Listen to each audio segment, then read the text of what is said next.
आज युवा भीमसेना सामाजिक संघटनेच्या वतीने पूनम गेट या ठिकाणी आमरण उपोषण सुरू आहे।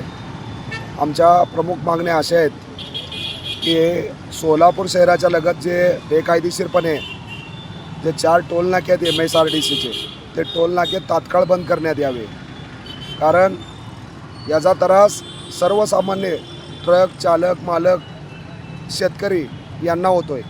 गेल्या अनेक महिन्यापासून युवा भीमसेना सामाजिक संघटनेच्या वतीने आम्ही पाक मंत्रालयापर्यंत या ठिकाणी निवेदन दिले आणि भारतीय राज्य महामार्ग प्राधिकरण यांना आम्ही या ठिकाणी वारंवार निवेदन दिलं आहे। त्या निवेदनाचा उत्तरसुद्धा आलं आहे की माननीय कलेक्टर साहेबाला या ठिकाणी त्यांनी पत्रव्यवहार केला आहे की हे टोल नाके बेकायदेशीर आहेत आणि बंद करा। आमचा प्रकल्प चालू झालेला आहे, तर हे टोल नाके तुम्ही बंद करा। माननीय कलेक्टर साहेबाची आम्ही भेट घेतली।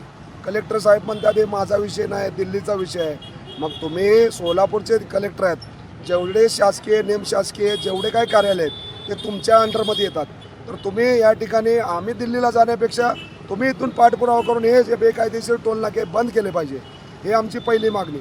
दुसरी आमची अशी मागणी आहे, जे MIDCमध्ये कामगाराला बेरोजगार करून या ठिकाणी कारखाने बंद करून या ठिकाणी बेकायदेशीरपणे या ठिकाणी मंगल कार्यालय उभा केले, ते मंगल कार्यालय पूर्णपणे बेकायदेशीर आहे। ते मंगल कार्यालय बंद करून पुन्हा कारखान्याची निर्मिती करावी।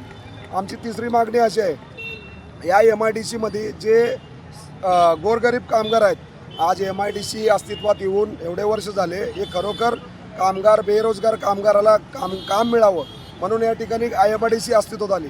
परंतु त्या ठिकाणी जे कारखानदार आहेत ते गोरगरीब कामगाराला अंधारात ठेवून कमी वेतन देऊन या ठिकाणी गदामजुरी काम करतात।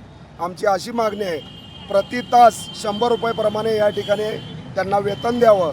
या मागण्यासाठी आम्ही आज या ठिकाणी बेमुदत आमरण उपोषणाला बसलो आहे। जर 25 तारखेला या ठिकाणी आमच्या मागण्या पूर्ण नाही झाल्या तर येणाऱ्या 26 जानेवारी दिवशी युवा भीमसेना सामाजिक संघटनेच्या वतीने आम्ही या ठिकाणी आत्मदहन करणार आहे आणि याचे जबाबदार प्रशासन, कलेक्टर आणि भारतीय राज्य महामार्ग प्राधिकरण आणि एक कारखानदार असतील।